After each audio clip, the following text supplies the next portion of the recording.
Hello, little explorers, and welcome to Funimation 3D iKids and Family Cartoon, the place where fun meets science and where every question leads to a brand new adventure. Today, we're going to explore a mystery that you've probably seen many times, but may never have fully understood. It's the mystery of why some things float and other things sink. You might have noticed your toy boat floating happily on water, while a tiny pebble drops straight to the bottom. How can something big stay on top, while something small sinks? The answer lies in something magical called buoyancy. And today, we're going to uncover how it works in the most fun and simple way. Imagine for a moment that you're standing near a pond. You gently place a small wooden boat on the surface. It gracefully stays on top, rocking left and right with the waves. Now, you toss a little rock in the same water and plop. It sinks instantly. You might think the rock is heavier, but what if I told you weight is not the only thing that decides whether something stays afloat? When you put an object in water, something incredible happens. The water doesn't just sit there quietly, it pushes back. This invisible upward push from the water is called the buoyant force, and this force is the key to understanding floating and sinking. If the water pushes upward harder than the object pushes downward, then the object floats. But if the object pushes downward harder than the water pushes upward, then it sinks. To put it another way, imagine water has strong muscles. When you place something inside it, water tries to push it up. Whether the water wins or loses determines if the object floats or sinks. You can test this easily. Take a plastic bottle full of air and drop it in water. The water pushes so strongly that the bottle pops right back to the top. But if you fill that same bottle with sand or stones, suddenly water can't push it up anymore, and the bottle sinks. That's buoyancy at work. There's something else just as important: shape. Yes, the shape of an object can change everything. Picture a small metal ball. If you drop it into a bucket of water, it sinks immediately. But what if that same metal is shaped into a wide, hollow boat? Now it floats. But wait, it's the same metal. So why does the ball sink, but the boat stays on top? It's because the metal boat pushes away a lot more water than the solid ball does. The more water an object pushes aside, the stronger the buoyant force pushing it back up.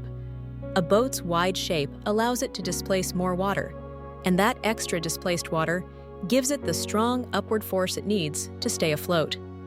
Shape matters just as much as weight, and that's one of the coolest things about buoyancy. Let's play a little game while we're learning. I'll say an object, and you think about whether it floats or sinks. Ready? An apple. Does it float? Yes, it does. Apples have tiny air pockets inside, so the buoyant force wins. What about a soccer ball? That one definitely floats, because it's filled with air. How about a rock? That sinks almost every time because rocks are dense and heavy. And ice. Does ice float or sink? Ice floats. This surprises many kids, but it's true. Ice is actually lighter than liquid water, which is why icebergs stay on top of the ocean. Isn't it amazing that the frozen version of water can float on top of its liquid form? Now let's move on to something even bigger. Have you ever seen a giant cruise ship or cargo ship? These ships can weigh thousands and thousands of tons, yet they glide across the ocean like giant floating cities. How is that possible?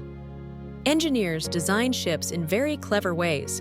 They build them with huge hollow spaces inside so the overall density stays low. The shape is wide and deep, so the ship pushes aside a massive amount of water, creating a powerful buoyant force. As long as that upward force is greater than the ship's weight, the ship floats beautifully. Ships also have separate compartments inside. Even if one area fills with water, the whole ship doesn't sink. Isn't that smart? You can try your own buoyancy experiment at home using just a bowl of water and a piece of aluminum foil. Shape the foil into a tiny boat and place it gently on the water. It floats like magic. Then slowly start placing coins into your foil boat. Watch closely. At first, the boat handles the weight just fine, but after a few more coins, you'll notice the boat gets lower, and then, splash! It sinks.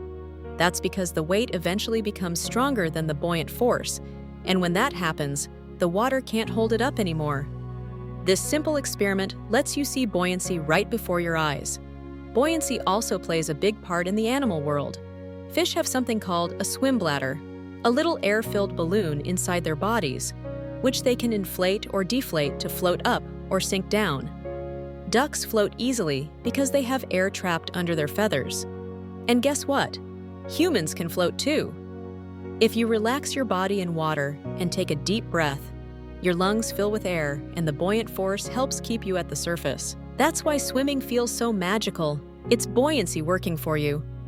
Today, you discovered that floating and sinking are all about the balance between downward weight and upward buoyant force. You learned that shape, density, and air all help an object float. You learned why ice floats, how boats stay on top of the ocean, and how animals use buoyancy to survive. And now, when you see something floating on water, you'll understand the science that makes it possible. Thank you so much for joining this fun and fascinating adventure into the science of buoyancy. If you enjoyed this video and want more amazing discoveries, don't forget to like, share, and subscribe to Funimation 3D iKids and Family Cartoon for more fun learning, exciting stories, and awesome animations. See you in the next adventure, little explorers!